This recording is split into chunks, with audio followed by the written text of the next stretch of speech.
ಸ್ನೇಹಿತರೆ ಎಲ್ಲರೂ ಹೇಗಿದ್ದೀರಾ? ಎಲ್ಲರೂ ತುಂಬಾ ಚೆನ್ನಾಗಿದ್ದೀರಾ ಅಂತ ಅಂದ್ಕೊಂಡಿದ್ದೀನಿ. ನಾನು ಕೂಡ ತುಂಬಾ ಚೆನ್ನಾಗಿದ್ದೀನಿ. Welcome back to my YouTube channel. ಇವತ್ತು ನೋಡಿ ಅಪರೂಪಕ್ಕೆ ಕನಕಾಂಬರ ಮಾಡ್ಕೊಂಬಿಟ್ಟಿದ್ದೀನಿ. ನನಗೆ ಮಲ್ಲಿಗೆ ಹೂವು ಅಂದರೆ ತುಂಬ ಇಷ್ಟ. ಆದರೆ ಚಿಕ್ಕಮ್ಮ ಬಂದಿದ್ದರು ಅಂದವೆ, ಹಂಗೆ ತೊಗೊಂಬಂದಿದ್ರು. ಅದಕ್ಕೆ ಮುಡ್ಕೊಳ್ಳಿ ಅಂತ ಹೇಳಿದ್ರು, ಹಂಗೆ ಮುಡ್ಕೊಂಡೆ.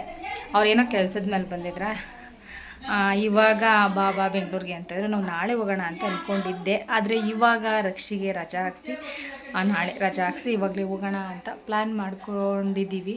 ಇವಾಗ ರೊಟ್ಟಿ ಎಲ್ಲ ಎಳ್ಕೊಂಡು ತಿಂದ್ವಿ. ಬೆಳಗ್ಗೆನೇ ಇವತ್ತೊಂದು ಕೆಲಸ ಆಗಿತ್ತು, ಅದನ್ನು ಹೇಳೋದಕ್ಕೆ ಇವಾಗ ಟೈಮ್ ಇಲ್ಲ. ನಾನು ನಿಮ್ಗೆ ಆಮೇಲಿಂದ ಹೇಳ್ತೀನಿ. ಇವಾಗ ಊರಿಗೆ ಹೋಗಬೇಕು ಚಿಕ್ಕಮ್ಮರ ಜೊತೆ. ಆದರೆ ನಮ್ಮ ಅತ್ತೆಗೆ ಸಾಂಬಾರು ಮಾಡಿಟ್ಟು ಹೋಗಬೇಕಂತೆ.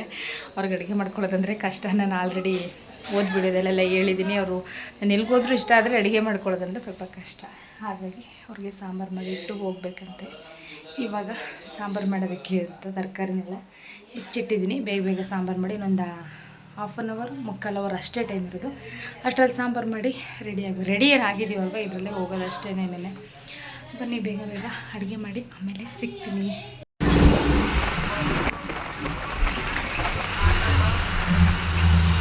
ನೋಡಿ ಫೈನಲ್ ಆಗಿ ಚಿಕ್ಕಮ್ಮರ ಮನೆಗೆ ಬಂದು ಸ್ವಲ್ಪ ಹೊತ್ತು ರೆಸ್ಟ್ ಮಾಡಿ ಊಟ ಮಾಡಿ ಎಲ್ಲನೂ ಆಯಿತು. ಇವಾಗ ಟೈಮ್ ಬಂದು 10 ಗಂಟೆ ಆಗಿದೆ. ನಾನು ಆವಾಗಲೇ ಬಂದಾಗಲೇ ವ್ಲಾಗ್ನ ಕಂಟಿನ್ಯೂ ಮಾಡೋಣ ಅಂತ ಅಂದ್ಕೊಂಡೆ. ಯಾಕೋ ತುಂಬಾ ತಲೆನೋವು ಬಂದುಬಿಟ್ಟಿತ್ತು. ಬಸ್ಸಲ್ಲಿ ಬರೋದು ಅಂದರೆ ಇವಾಗಂತೂ ತುಂಬ ರಿಸ್ಕಿ ಕೆಲಸ ಅಂತಲೇ ಹೇಳ್ಬೋದು. ಪಾಪ ಡೈಲಿ ಆಫೀಸ್ಗೆ ಹೋಗೋರೆಲ್ಲ ಯಾವ ರೀತಿ ಓಡಾಡ್ತಾರೋ ನಿಜ ನಂಗಂತ ಗೊತ್ತಿಲ್ಲ. ನಾವು ಅಪರೂಪಕ್ಕೆ ಬಂದರೆ ನಮಗೆ ತುಂಬ ಸ್ಟ್ರೈನ್ ಅಂತ ಅನಿಸುತ್ತೆ. ಡೈಲಿ ಪಾಪ ಓಡಾಡೋರು ಬಸ್ಸಲ್ಲಿ ನಿಜ ಗ್ರೇಟ್ ಅಂತಲೇ ಹೇಳ್ಬೋದು ಅನಿಸುತ್ತೆ. ಬೆಳಗ್ಗೆ ನಾನು ಆವಾಗಲೇ ವ್ಲಾಗ್ ಸ್ಟಾರ್ಟ್ ಮಾಡಿದಾಗಲೇ ಹೇಳಿದೆ, ಏನೋ ಒಂದು ಕೆಲಸ ಆಗ್ಬಿಟ್ಟಿತ್ತು ಇವತ್ತು ಅಂತ ಹೇಳ್ಬಿಟ್ಟು.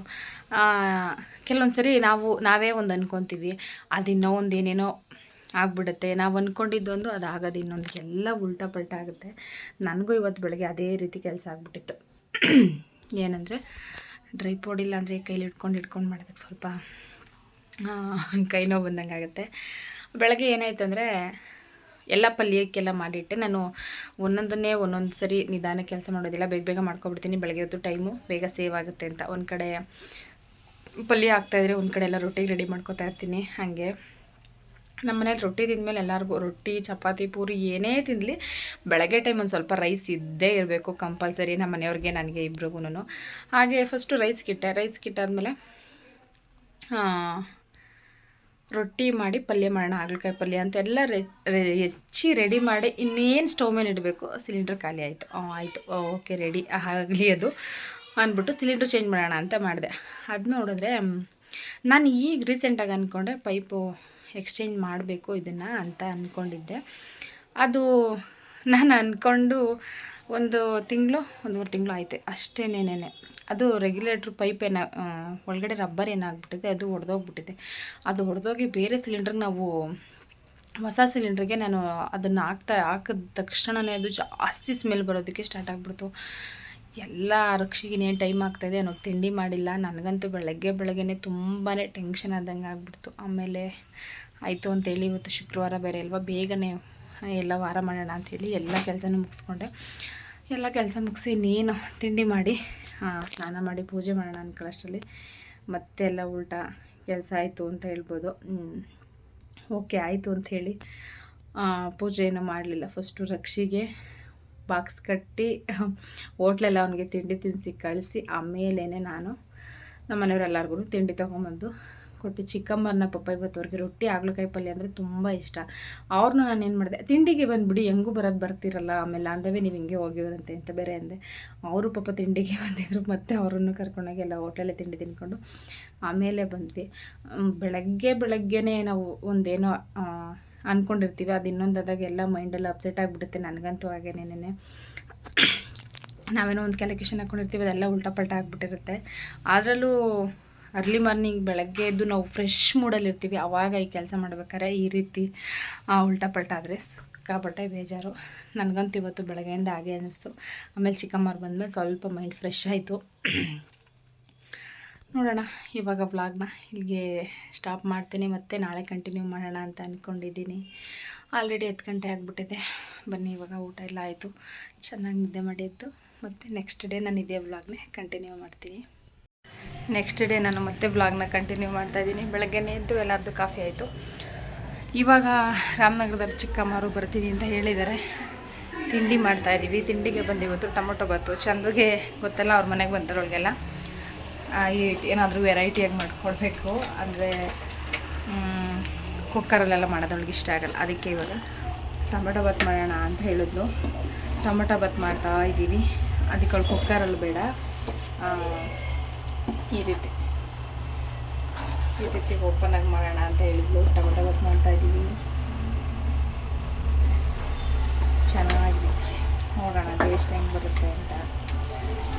ಚಿಕ್ಕಮ್ಮರನ್ನು ತಿಂಡಿಗೆ ಬರ್ತೀವಿ ಅಂದರು ರಾಮನಗರದವರು, ಹಾಗಾಗಿ ತಿಂಡಿಗೇನೆ ಮಾಡ್ತಾಯಿದ್ದೀವಿ.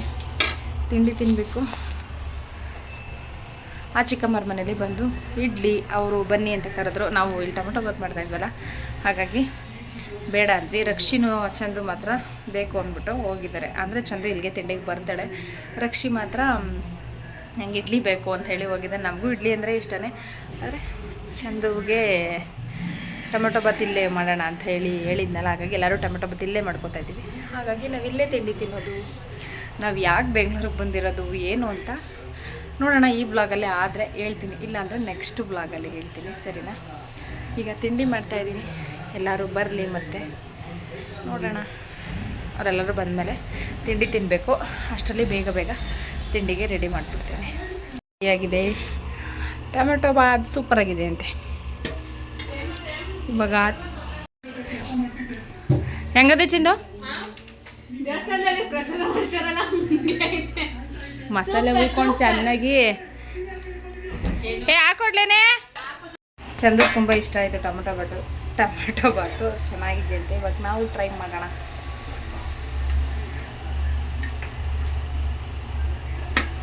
ಟೊಮೊಟೊ ಬಾತ್ ಅಂದರೆ ಯಾರಿಗೆಲ್ಲ ಇಷ್ಟ ಇಲ್ಲ, ನನಗಂತೂ ಸಖತ್ ಇಷ್ಟ. ಹೊಟ್ಟೆ ಹಸಿತೈತೆ. ಆಗಲಿ ತಿಂಡಿ ಮಾಡೋಣ ಬನ್ನಿ.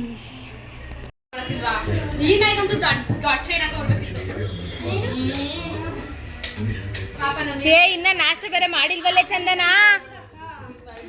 ಚಂದು ಹೋಟ್ಲಲ್ಲಿ ತಂದಿರೋ ಟೊಮೊಟೊ ಬಾತು, ಹೋಗೆ ನಾಷ್ಟ ತರೋಗು.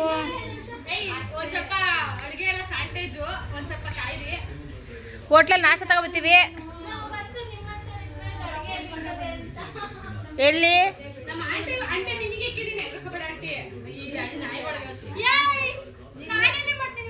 ಮತ್ತೆ ಇವಳು ಅಲ್ಲೇ ಬಂದು ತಟ್ಟೆ ಹಿಡ್ಕೊಂಡು ಕೂತವಳೆ.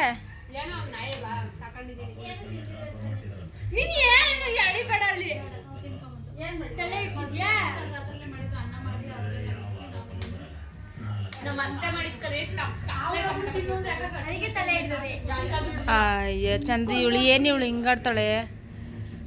ಕಲ್ಲರೇ ಹೆಂಗಿರೋದು ಕಣೆ. ಅವಳಿಗೆ ಏನಾಗತ್ತೆ ಕೇಳು.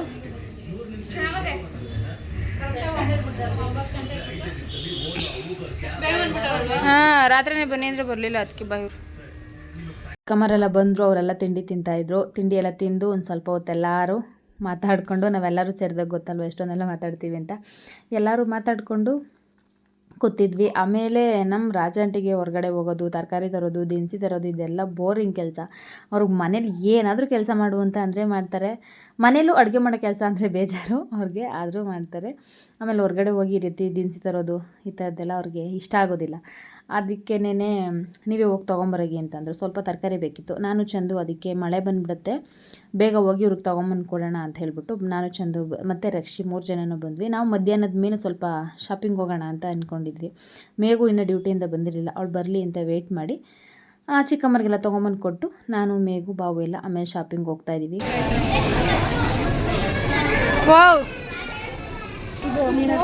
ಇಲ್ಲ ಇಲ್ಲ ಇಲ್ಲ, ನಿಮ್ಮ ಕೈ ನಿಮ್ಮ ಕೈ ಇಷ್ಟೇನೆ. ಇವೇ ಟ್ರೈ ಶೇಡ್ಸ್ ಇಲ್ಲ ಇರೋವು, ಮೇಲೆ ಮುಂದೆ ಟ್ರೈ ಇದ್ದು ಇದು ಟ್ರೈಯಲ್ಲು ಆ ಶೇಡ್ಸ್ ಆಗಿರೋದು ಅಂತ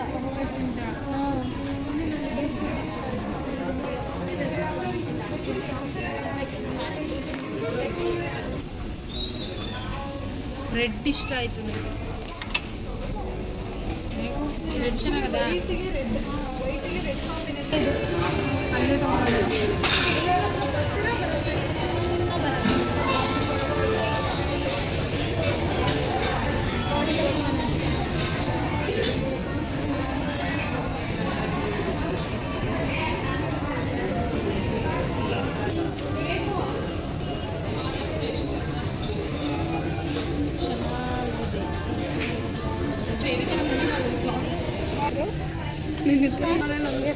ಟೂ ಶೇಡ್ಸ್ನ ಮಿಕ್ಸ್ ಮಾಡಿದ್ರೆ ಹೇಗೆ ಕಾಣಿಸುತ್ತೆ? ಅದು ಬ್ಲ್ಯಾಕ್ ಮತ್ತು ಸಿಮೆಂಟ್.